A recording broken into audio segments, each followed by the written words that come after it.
ಪಶ್ಚಿಮ ಏಷ್ಯಾದಲ್ಲಿ ಅಮೆರಿಕ ಮತ್ತು ಇಸ್ರೇಲ್ ಜೊತೆ ನಡೆಯುತ್ತಿರುವ ಯುದ್ಧದ ನಡುವೆ ಇರಾನ್ನಲ್ಲಿ ಮಹತ್ವದ ರಾಜಕೀಯ ಬೆಳವಣಿಗೆಗಳು ನಡೆಯುತ್ತಿದೆ. ಇತ್ತೀಚೆಗೆ ದೇಶದ ಹೊಸ ಸರ್ವೋಚ್ಚ ನಾಯಕನಾಗಿ ಮೊಜ್ತಬಾ ಖಮೇನಿಯನ್ನ ನೇಮಕ ಮಾಡಿದ ನಂತರ ರಾಜಧಾನಿ ತೆಹರಾನ್ನಲ್ಲಿ ಅವರ ಭಾವಚಿತ್ರಗಳಿರುವ ಪೋಸ್ಟರ್ಗಳು ಮತ್ತು ಬ್ಯಾನರ್ಗಳು ವ್ಯಾಪಕವಾಗಿ ಕಾಣಿಸಿಕೊಳ್ತಿವೆ.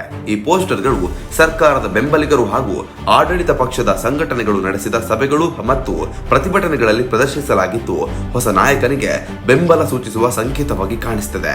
ಮೊಜ್ತಬಾ ಖಮೇನಿ ಅವರು ಇರಾನ್ನ ದೀರ್ಘಕಾಲದ ಸರ್ವೋಚ್ಚ ನಾಯಕನಾಗಿದ್ದ ಆಯತೊಲ್ಲಾ ಅಲಿ ಖಮೇನಿಯ ಪುತ್ರರಾಗಿದ್ದು, ಇತ್ತೀಚೆಗೆ ನಡೆದ ಅಮೆರಿಕ ಇಸ್ರೇಲ್ ದಾಳಿಯಲ್ಲಿ ಅವರ ತಂದೆ ಸಾವನ್ನಪ್ಪಿದ ಬಳಿಕ ದೇಶದ ಸರ್ವೋಚ್ಚ ನಾಯಕ ಸ್ಥಾನಕ್ಕೆ ಆಯ್ಕೆಯಾಗಿದ್ದಾರೆ.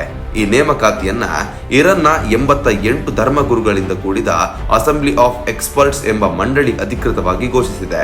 ಈ ಮೂಲಕ ಇಸ್ಲಾಮಿಕ್ ಗಣರಾಜ್ಯದ 3ನೇ ಸರ್ವೋಚ್ಚ ನಾಯಕನಾಗಿ ಮೊಜ್ತಬಾ ಅಧಿಕಾರ ಸ್ವೀಕರಿಸಿದ್ದಾರೆ.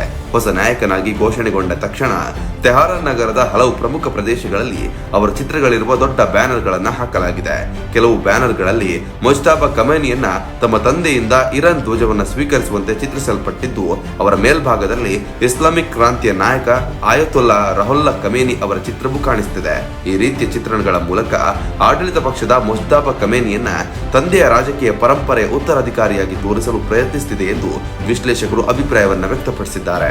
ತೆಹರಾನ್ನ ಯಂಗ್ ಹೆಲಾಬ್ ಸ್ಕ್ವೇರ್ ಸೇರಿದಂತೆ ಹಲವು ಪ್ರಮುಖ ಸ್ಥಳಗಳಲ್ಲಿ ನಡೆದ ಮಹಾ ಸಮಾವೇಶಗಳಲ್ಲಿ ಸಾವಿರಾರು ಮಂದಿ ಹೊಸ ನಾಯಕನಿಗೆ ಬೆಂಬಲವನ್ನು ಸೂಚಿಸಿದ್ದಾರೆ.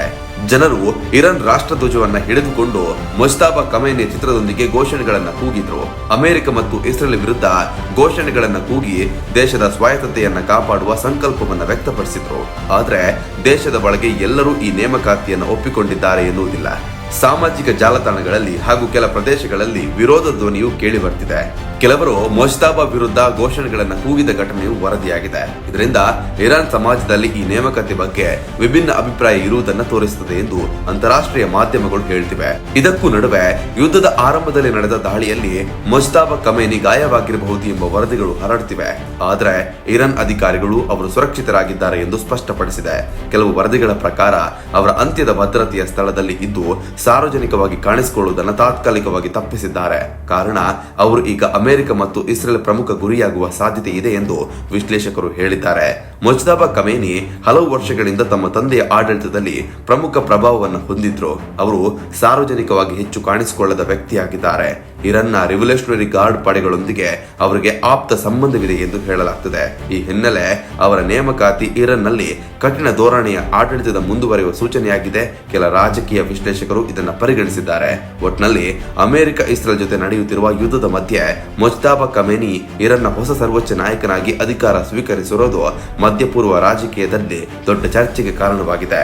ತೆಹರಾನ್ ನಗರದಲ್ಲಿ ಕಾಣಿಸಿಕೊಂಡಿರುವ ಅವರ ಪೋಸ್ಟರ್ಗಳು ಮತ್ತು ಬ್ಯಾನರ್ಗಳು ಹೊಸ ನಾಯಕನಿಗೆ ಬೆಂಬಲ ವ್ಯಕ್ತಪಡಿಸುವ ಸಂಕೇತವಾಗಿದ್ದರೂ ದೇಶದೊಳಗಿನ ರಾಜಕೀಯ ಪರಿಸ್ಥಿತಿ ಇನ್ನು ಉದ್ವಿಗ್ನವಾಗಿಯೇ ಮುಂದುವರಿಯುತ್ತಿದೆ. ಮುಂದಿನ ದಿನಗಳಲ್ಲಿ ಈ ಬೆಳವಣಿಗೆಗಳು ಇರಾನ್ ಹಾಗೂ ಮಧ್ಯಪೂರ್ವ ಪ್ರದೇಶದ ರಾಜಕೀಯ ಮೇಲೆ ಮಹತ್ವದ ಪರಿಣಾಮ ಬೀರುವ ಸಾಧ್ಯತೆ ಇದೆ. ಇದರ ಬಗ್ಗೆ ನಿಮ್ಮ ಅಭಿಪ್ರಾಯ ಏನು ಅನ್ನೋದನ್ನ ದಯವಿಟ್ಟು ಕಮೆಂಟ್ ಮೂಲಕ ತಿಳಿಸಿ. ಧನ್ಯವಾದಗಳು. ಯಾವುದೇ ಸುದ್ದಿಯ ಅಪ್ಡೇಟ್ ಅನ್ನ ಮಿಸ್ ಮಾಡ್ಕೊಳ್ಬಾರ್ದು ಅಂದ್ರೆ ಈಗ್ಲೇ ಒನ್ ಇಂಡಿಯಾವನ್ನ ಸಬ್ಸ್ಕ್ರೈಬ್ ಮಾಡಿ. ನಿಮಗೆ ಬೇಕಾದ ಭಾಷೆಯಲ್ಲಿ ಎಲ್ಲಾ ಸುದ್ದಿ ತಿಳಿಬೇಕು ಅಂದ್ರೆ ಒನ್ ಇಂಡಿಯಾ ಆಪ್ ಅನ್ನ ಡೌನ್ಲೋಡ್ ಮಾಡ್ಕೊಳ್ಳಿ.